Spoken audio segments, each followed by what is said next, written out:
Patrick Kluivert punya duet baru mematikan di lini depan timnas Indonesia. Terlihat kompak saat latihan di Inggris. Respon kocak Denny Lanjat lihat bocah bonceng motor bertiga. De Gea di Fiorentina, comeback spektakuler atau sekedar transit?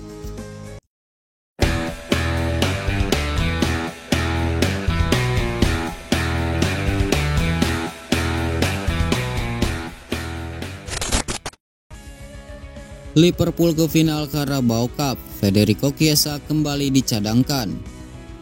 Liverpool memastikan tempat di final Carabao Cup. Mereka menang telak 4-0 atas Tottenham di Anfield pada Jumat, 7 Februari 2025 dini hari waktu Indonesia Barat. Hasil ini membuat agregat menjadi 4-1 untuk The Reds. Gol dari Cody Gakpo, Mohamed Salah, Dominic Szoboszlai dan Virgil van Dijk memastikan kemenangan The Reds. Tottenham yang tampil pincang tak mampu memberikan perlawanan berarti. Namun, Federico Chiesa kembali tak mendapat kesempatan bermain. Pemain asal Italia itu hanya duduk di bangku cadangan sepanjang laga. Chiesa sebenarnya masuk dalam daftar pemain cadangan. Namun, Arne Slot lebih memilih memasukkan Diogo Jota, Darwin Núñez, dan Alexis Mac Allister. Sejak bergabung dari Juventus, Chiesa belum mendapat tempat di tim utama. Ia kesulitan menembus skuad inti Liverpool. Hingga kini, ia baru tampil 9 kali di semua kompetisi. Kebanyakan hanya sebagai pemain pengganti. Minimnya kesempatan bermain membuat masa depan Chiesa dipertanyakan. Ia kalah bersaing dengan pemain lain di lini depan. Jika terus dicadangkan, Chiesa bisa mencari peluang pindah klub. Beberapa tim besar Eropa mungkin tertarik kepadanya. Liverpool kini fokus ke final Carabao Cup di Wembley. Namun, bagi Chiesa, pertanyaan besar masih belum terjawab. Apakah ia benar-benar dibutuhkan di Anfield? Kapan Luke Shaw bisa comeback di MU? Ruben Amorim, entahlah. Manajer Manchester United Ruben Amorim mengomentari kondisi Luke Shaw. Ia tidak bisa memastikan kapan sang bek bakal kembali memperkuat timnya. Sepanjang musim 2024-2025, Shaw memang jarang bermain di skuad MU. Sang bek mengalami cedera berkepanjangan di skuad Setan Merah. Sang bek sebenarnya akan comeback dalam waktu dekat ini. Namun apesnya, ia mengalami cedera di sesi latihan MU baru-baru ini. Cedera baru Shaw ini dilaporkan bukan cedera yang serius. Namun Ruben Amorim tidak bisa memastikan kapan sang bek bisa berlaga lagi bersama timnya. Dalam konferensi persnya baru-baru ini, Amorim ditanya kapan kira-kira Shaw bisa memperkuat timnya lagi.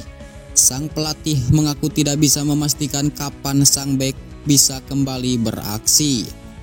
Sulit bagi saya mengatakan kapan dia kembali, karena ia baru-baru ini mengalami cedera yang berbeda sehingga proses pemulihannya terhenti, buka Amorim.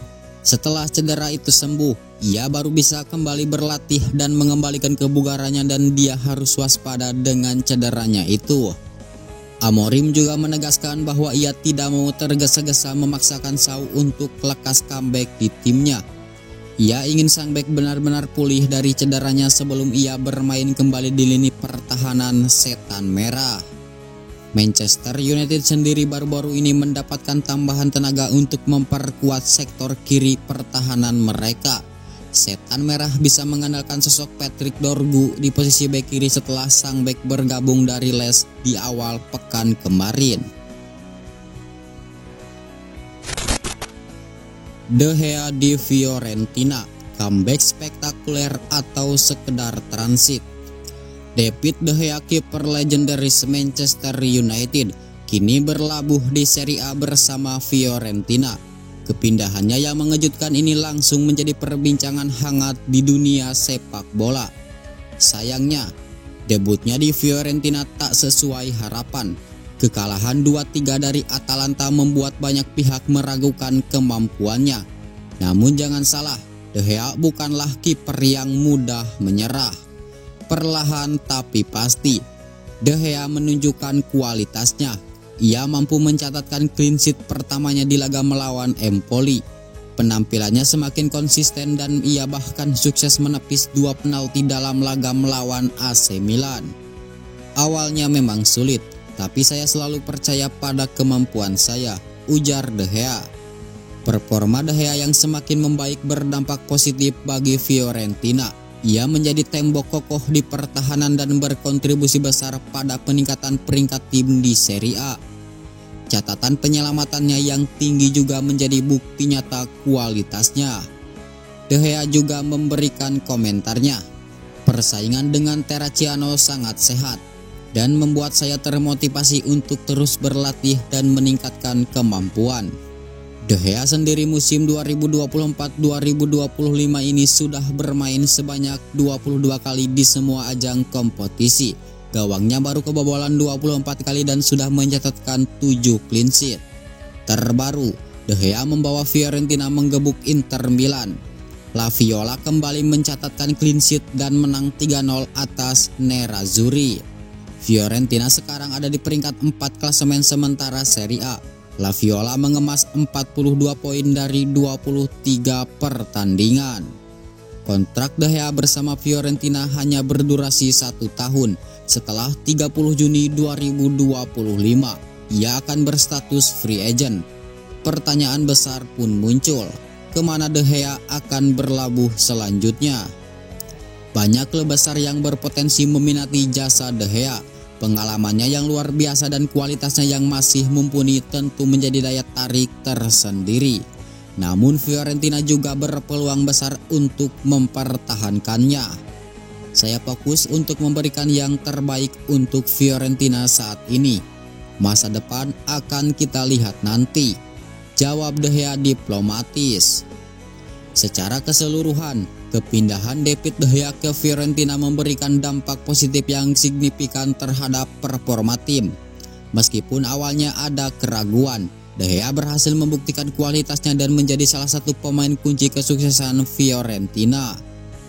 Kinerja gemilangnya di bawah Mister Gawang, kontribusinya pada peningkatan peringkat tim, dan integrasi yang baik dengan rekan setimnya menunjukkan bahwa ia menjadi aset berharga bagi Fiorentina. Meskipun kontraknya hanya berdurasi 1 tahun, perjalanan karir De Gea di Fiorentina patut dinantikan. Akankah ia menjadi legenda La Viola selanjutnya atau hanya sekedar transit menuju klub lain?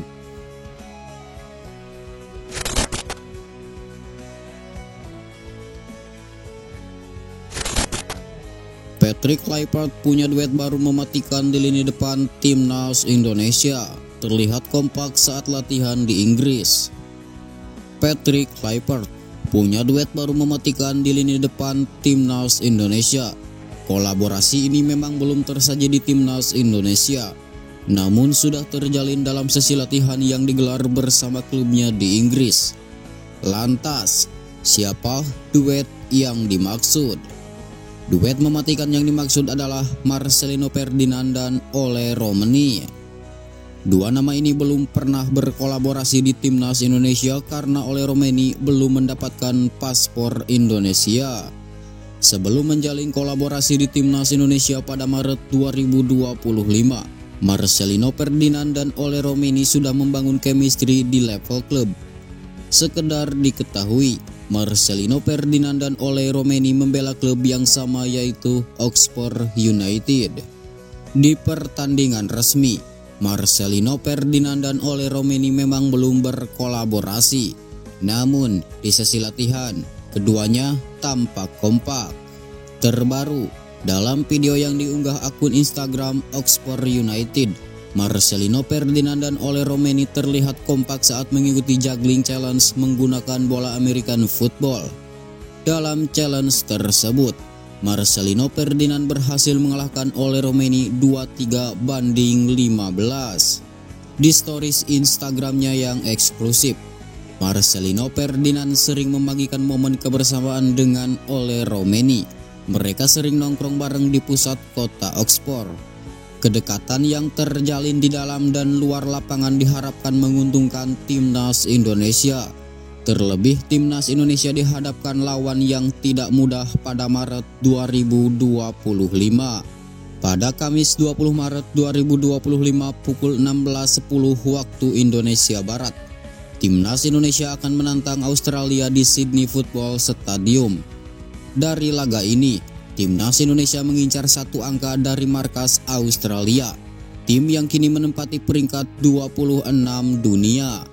Kemudian, pada hari Selasa 25 Maret 2025 pukul 20.45 waktu Indonesia Barat, timnas Indonesia akan menjamu Bahrain, tim yang baru saja keluar sebagai juara Piala Teluk 2024. Dari laga ini timnas Indonesia mengincar poin penuh demi menjaga peluang lolos Piala Dunia 2026.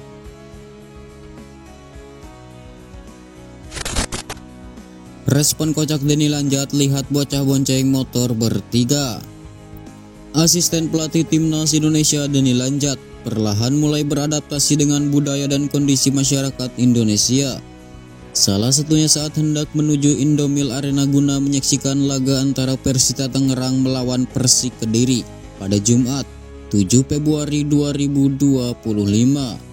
Dalam video yang diunggah di Instastory, Denny nampak merekam aksi 3 bocah yang berboncengan dengan sepeda motor. Aksi bonceng motor bertiga itu membuat ex-gelandang timnas Belanda itu kaget. 3 bocah itu tampak terkejut saat Denny Lanjat membuka jendela. Mereka tertawa lepas sembari memberikan salam jempol dan 2 jari. Denny pun langsung tertawa di dalam mobil setelah melihat aksi ketiga bocah tersebut. Denny Lanjat akan menjadi salah satu asisten pelatih timnas Indonesia yang baru. Ia menggantikan tim kepelatihan era Sintayong. Dia akan menemani Patrick Kluivert selaku pelatih kepala. Selain itu ada 2 asisten lainnya yaitu Alex Pastoor dan Gerard Van den Berg. Denny Lanjat yang minim pengalaman menukangi tim nasional mengaku ini tantangan tersendiri. Salah satunya adalah mengenai persiapan yang singkat daripada saat memperkuat klub. Periode persiapan yang lebih singkat daripada di klub, karena kamu tidak punya pemain seperti jika kamu bekerja di klub biasa di mana seluruh musim bersama, kata Denny Lanjat dilansir dari Instagram Live After Football.